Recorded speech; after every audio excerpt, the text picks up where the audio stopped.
नोटा बदलण्यासाठी सरकारने दिलेली मुदत आज संपते आणि त्यामुळे तुमच्याकडे जर काही शेवटच्या नोटा शिल्लक असतील तर त्या आजच बँकेत थेट जमा करा, अन्यथा दंडात्मक कारवाई करण्यात येणार आहे। मात्र ज्यांना कौटुंबिक किंवा व्यावसायिक कारणांमुळे नोटा बदलणे शक्य झालेले नाहीये त्यांना शपथपत्रासह 31 मार्च पर्यंत रिझर्व्ह बँकेमध्ये नोटा बदलता येतील।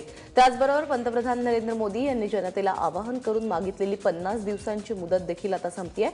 त्यामुळे उद्या संध्याकाळी पंतप्रधान नरेंद्र मोदी काय बोलणार आहेत याचं देशवासियांना आकर्षण आहे, लक्षात।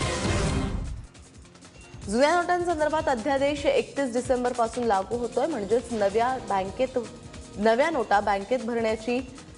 नोटा बँकेत भरण्याची मुदत संपल्यानंतर लगेचच दुसऱ्या दिवसापासून ठराविक संख्येपेक्षा अधिक जुन्या नोटा बाळगल्यास दंड होणार आहे। पीटीआयने दिलेल्या वृत्तानुसार जुन्या नोटा बाळगणाऱ्यांना तुरुंगवासाची शिक्षेची तरतूद या अध्यादेशामध्ये आहे। तसंच कमीत कमी दंड हा 10,000 रुपये असणार आहे। आता हा अध्यादेश राष्ट्रपतींच्या स्वाक्षरीसाठी पोहोचलेला आहे, लवकरच त्याला मंजुरी मिळेल। 50 दिवस सरकारच्या प्रत्यक्ष कर वसुलीमध्ये 14.4% वाढ झालेली आहे। केंद्रीय अर्थमंत्री अरुण जेटलींनी ही माहिती दिली। तर दुसरीकडे साईंच्या चरणी गेल्या 50 दिवसात तब्बल 35 कोटी रुपयांचं दान आलेलं आहे।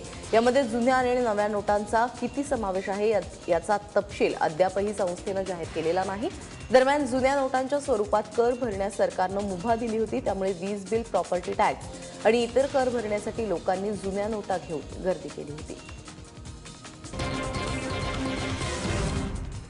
नोटबंदीमुळे जे सारे इनडायरेक्ट टैक्सेशन के आंकड़े आ चुके हैं और केंद्र के जो इनडायरेक्ट टैक्सेशन के आंकड़े हैं उसमें अप्रैल से नवंबर तक 26.2% की वृद्धि हुई है। नोटबंदीमुळे जे तासनतास रांगेत उभे राहिलेले आहेत, ज्यांची पैसे असूनही फजिती झालेली आहे, त्यांना आता या निर्णयाच्या सकारात्मक परिणामांची अपेक्षा आहे।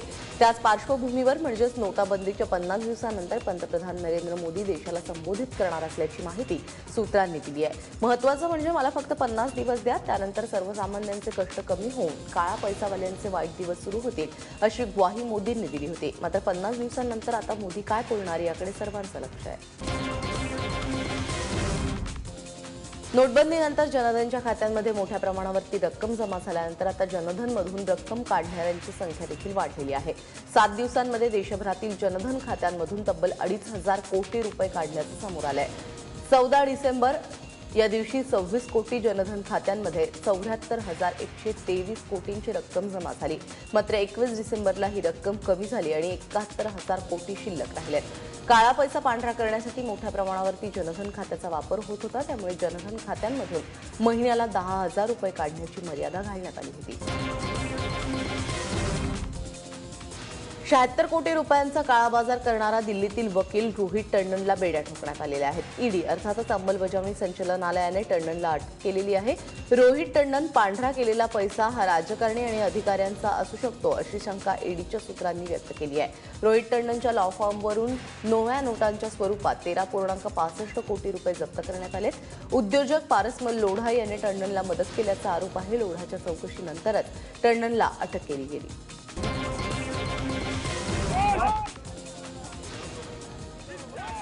परिवारातील गृहयुद्ध अद्यापही शमलेलं दिसत नाही, कारण उत्तर प्रदेश विधानसभा निवडणुकीपूर्वी समाजवादी पार्टीमध्ये फूट पडल्याचे चित्र पाहायला मिळत आहे।